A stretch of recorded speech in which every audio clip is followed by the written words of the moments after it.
Thank you, Prof, for such a powerful presentation. I liked, the manner in which it actually laid out, the history of DH, from the 1940s.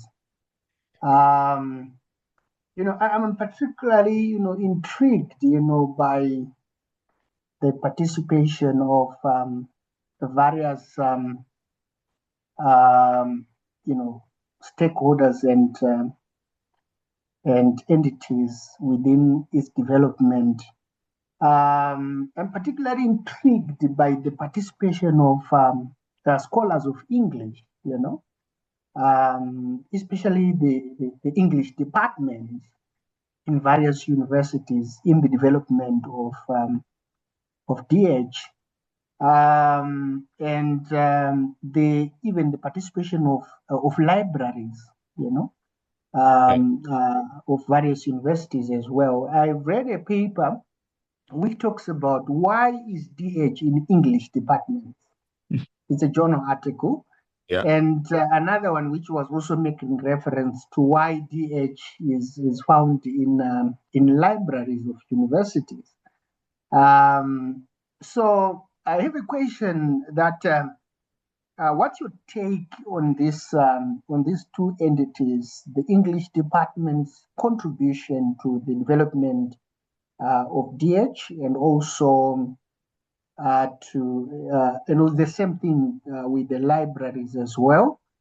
Um, yeah, that's That's a my. very excellent question, and I've got to say, actually, my lecture on Friday is going to focus more on the politics of infrastructure, so I'm going to return to this in more detail. But so the short answer is in North America and in England. So in many ways, the UK, the US and Canada were where a lot of the early DH projects were starting. In all of these countries, English departments are much larger than any other department in humanities faculties. Because of course, English as a degree is one, just to give the Canadian example, students who did English could then become English teachers in high schools and elementary schools. So there was a job path for English students that could go into the publishing industry and something like that. If you were in Italy, it would probably be Italian departments that were really big, and English would be a foreign language. But English departments were big. English departments were also, in many countries, English as a discipline was uh, I I don't want to insult any English professors, but it was sort of omnivorous, and you sometimes saw the politics inside faculties of humanities. The English department would begin to eat everything else. Comparative literature sort of gets eaten, so the foreign language people get sort of delegitimized because comparative lit gets eaten by English departments. English departments begin to do philosophy with Foucault and Derrida. And so the philosophy department becomes irrelevant because they're doing it in English departments. They begin to do cultural studies, so art history now. So you had that, the big get bigger. So that's one answer to the question. And I should say that my background is philosophy. So I'm probably not the best person to ask, but the paper you're thinking of is probably a better answer than mine. So that's one aspect of English departments. But if we think of it, there's also another side which has to do with the infrastructure. So something I sort of skipped. After Father Bouza, there were a series of important concording projects in the US. Cornell became a center for concording. So, if the Bible was the first thing that was concorded, Shakespeare concordances became very important because the study of Shakespeare became important to English speaking countries. This is part of our cultural heritage. Shakespeare begins to take on a canonical importance, And even though we all talk about, oh, we no longer care about canons, the reality is that Shakespeare is probably still in English-speaking countries is still probably studied more than any other playwright. But then it's not just Shakespeare, a series of other authors. So you see concording projects at places like Cornell that are using computing. The professors are in English departments, and they are concording important English authors, starting with Shakespeare, but not only Shakespeare, poets or some. So for that reason, you see a subset of people in English departments who care a lot about computing. You also see within English departments, you see tensions between, in some ways, the post-structuralists who think that computing is the work of evil, or the critical theory people who feel that using computers you're giving in to big tech and corrupting the discipline, and what you should be doing is high theory. So this is a simplification, but I experienced this in the 80s and 90s. I myself was told that I would never get a job as a graduate student. I was told I would never get a job if I put any computing on my CV, that I had to hide all that because that, even in philosophy, would be seen as lesser work. So there was all sorts of ideas of legitimization and status. So your question really gets at these important political issues, and they're still operative. I see this, and I teach about AI, and I have a subset of students who think AI is evil. And they want nothing to do with AI. They are abolitionists. And then on the other hand, I have students who are going like, "Whoa, this is the greatest thing!" And they're using ChatGPT to do everything. Plan their life, have their social life, figure out how to cook, spaghetti and so on. So we're seeing tensions around AI that, in some ways, I think mirror the earlier tensions around computing. And so you're very perspicacious, putting your finger on the political aspect. And if you're trying to build, I spent a good part of the 90s and 2000s building labs and programs.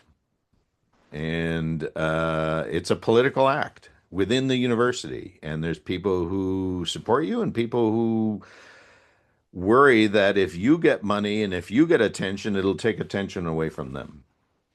Thank you very much, Prof, and thank you, Regimo. So currently for the program, we have another an hour, which Regimo is going to talk about for 30 minutes. He's going to tell us about some DH infrastructures in Africa currently, because we need to also know what exists close to us, what is around us, so that we'll be able to benefit, and centers also around the world. But before then, we know that Professor Okwa will still be here. You can be thinking about the questions you have but we also take a look at what they host. So this event is being hosted physically in person by Peter University and by Department of Computer Science. And we know that computer scientists, like we have a lot of computer scientists here from UK, from other parts of the country too, as well as other academics from computer science. They notice that it's like humanities are doing exactly what they have been doing, and they feel, how can we collaborate? So that's one question that we still want to ask today. Like from the history you have mentioned, we know you're going to talk on Friday on infrastructure. What should the computer scientists who are listening, what should they look at now? Because they can't realize, like, what can we do to be able to be relevant to this DH practice? So, do you want me to try to answer that, or is that a Yes, question yes, open please. for That's what we everyone? want you to answer so that we'll know. Yeah, please. So, first of all, I think it's fabulous that computer scientists want to collaborate because, off and on, for a while when I was at McMaster, the computer science was completely uninterested in the humanities. I can remember my dean trying to set up a meeting with the chair of computer science, and the chair wouldn't even agree to a meeting. We were just so unimportant. And there is an interesting history. You can read I've just been reading Philip Agri has a paper where he actually talks about the misunderstandings between philosophy on the one hand and AI researchers on the other hand. There's a sort of history of not collaborating. So it's fabulous that you guys are collaborating. And I think I sort of gave a hint at we humanists need to change our idea about what we think are the intellectual practices of inquiry in the humanities.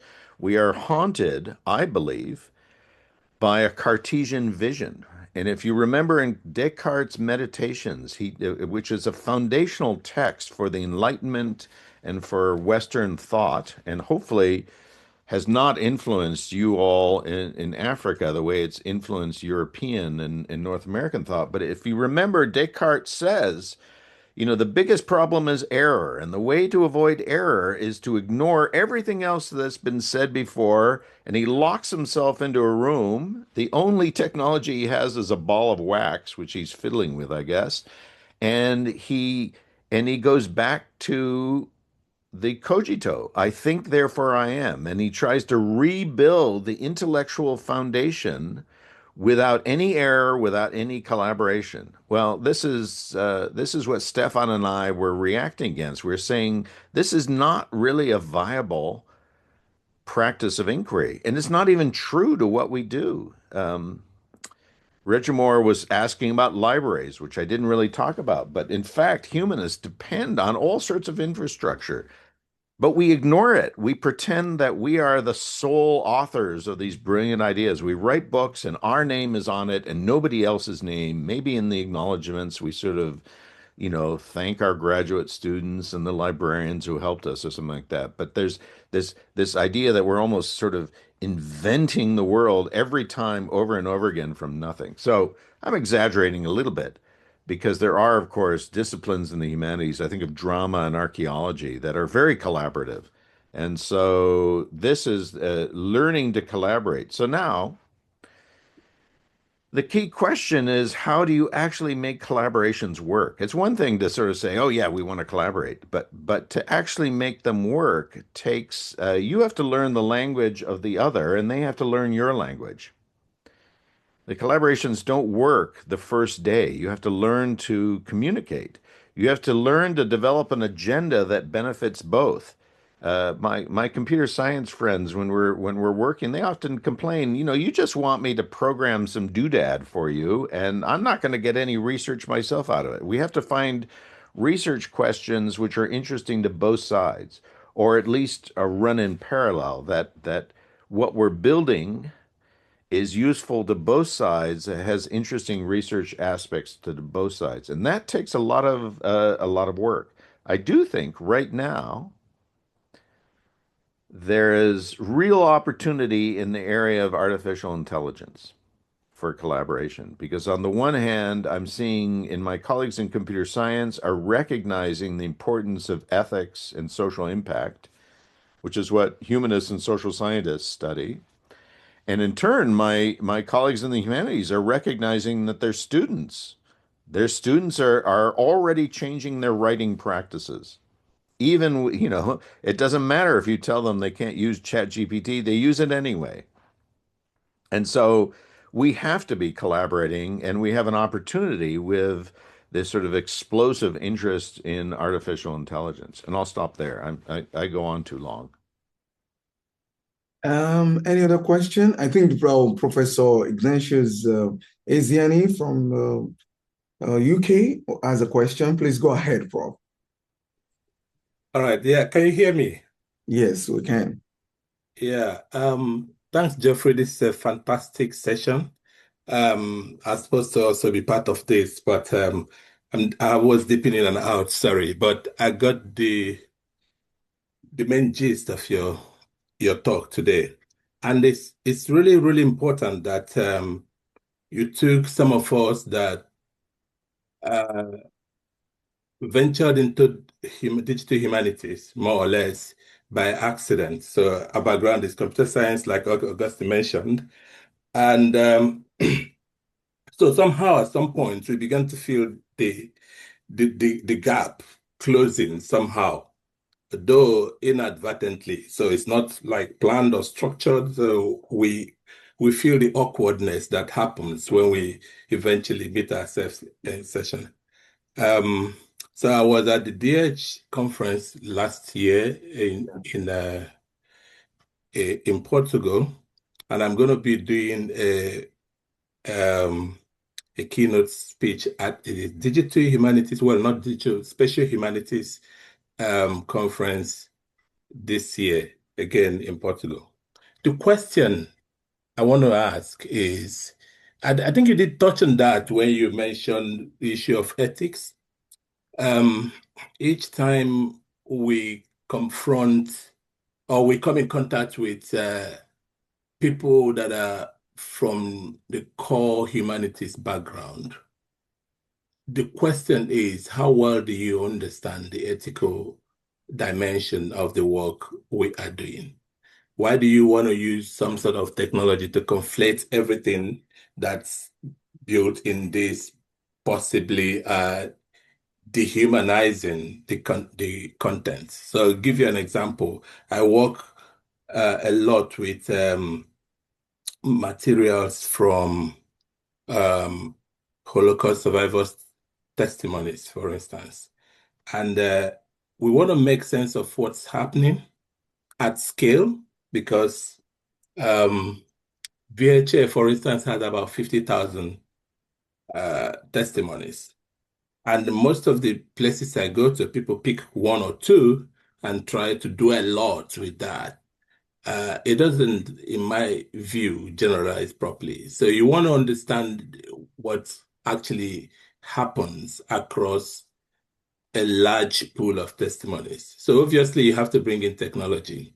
But to what extent do you do that? Or are you allowed to do that without someone feeling that you are already messing with the data in a way that the human beings don't matter anymore? So how do you suggest we come, because I'm personally very interested in understanding the ethical dimensions better and possibly not just understanding that, but possibly building that in my experimental and research pipeline in a standardized way. But that's not what I have experience with, and I really want to do that. What do you recommend we do, given that our background is in computer science, to be able to effectively delve into this and assure those of you or our colleagues in the humanities that we are all trying, we are trying to achieve the same thing and better collaborate, if you see what I mean. I think I rambled a little bit, but you probably get the gist. Thank you. I think you put your finger on a set of tensions and conversations that there isn't going to be an answer. It is going to be the process of dialogue that is going to my mind, is going to be the answer to the ethical question. But I'm going to step back and say, so over the years, uh, o- o- over the years, I've, when I was younger, I was much more hard-headed. And when colleagues, I mean, I am trained as a humanist. I've got a PhD in philosophy. I speak multiple languages. I do close reading. Uh, and when my colleagues would attack me, and I would actually get attacked in very public venues when I was trying to bring digital humanities courses, in the faculty council, I'm bringing new courses, and they'd go, "Oh, what is this? This is like pencils for humanists or something like that." And, what's this World Wide Web thing? It's just another fad which will disappear. So, one of my answers was, we have always been using technology. You just have forgotten this technology has become transparent. If you think of the Heideggerian sort of analysis of technology, he talks about ready to hand and present at hand. Things became ready to hand, and when they become ready to hand, like a hammer, you're fixing something with a hammer. You don't sit there and go, "Oh, this is a hammer." You pick it up and you nail something with it, and that's what happened with libraries and books. especially in philosophy. I think less so in English, because I think in English there was always a thread of bibliographic work that paid attention to the book as a material object. So I think there was an honesty there. But in philosophy, we just sort of abstracted and we forgot that we were using technology. And what I think the digital humanities does is it reminds us that this technology is not most of these ideas and technologies are not new. They're evolutions. And I think I tried to in this lecture, go back to the first concordances. And I could talk some more about it, but there's all sorts of interesting work was done before any computers came along. Um, and so that's one of the values is to draw attention to technology. So then the question becomes not is it do we have technology or not?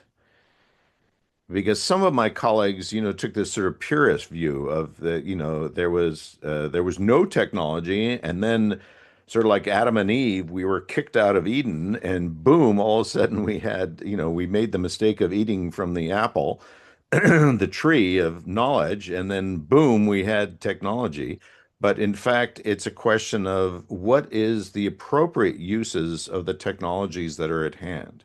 So I'm not going to make a second. So my first point is we've always had technology. My second point is that we have to, as humanists, we have to be humble. We don't have the infrastructure or the funding or the attention at this moment of the society that brings the large grants and stuff like that. So we have to, in some sense, work with what is at hand. We have to work with the libraries. We have to work with classrooms. We have to work with the infrastructure that we have access to. And we have to work with things like personal computers. And now AI has come along, and we partly have to work with it because we need to stay relevant to our students and to the society that we are part of. My job is not to preserve the book. My job is to preserve a history of thinking about human expression. And it's not dead. Plato, to me, is not dead. And I want to keep on making Plato relevant, even if it means that I try to use RAG to program a chat bot to try Platonic stuff, which hasn't worked very well, but that's another story. So this is my answer to the people that say, "Oh, you're just playing with whatever is the latest toy." So that's the second sort of critique of, "Oh, you're just playing with latest toys," and there is a danger there. And the third answer is what I started with, which is dialogue. We are constantly in dialogue with the technologies around us, but I think the way we try to stay ethical is to stay in dialogue with our students, with our colleagues outside our departments. When you stay just in your department, you get very narrow. To the hammer department, everything looks like a nail. You need to be having conversations with people who don't see nails. They see pieces of wood that are beautifully sculpted or something like that. And I think dialogue, and here I'm betraying my philosophical background, but I think dialogue is fundamental to the humanities. It goes right back to Plato, even before Plato is, and there's an author whose name I can't remember who actually describes the humanities as a long conversation. When I write a journal article, I am entering a conversation. Like Heraclitus, I'm not putting my foot in a river that didn't exist before. I'm putting my foot into a river that has been flowing for centuries, and I'm trying to contribute to it, which means paying attention to what came before and imagining what could come after. And that I think is the practice that is foundational to the possibility of ethical use of technology. Thank you.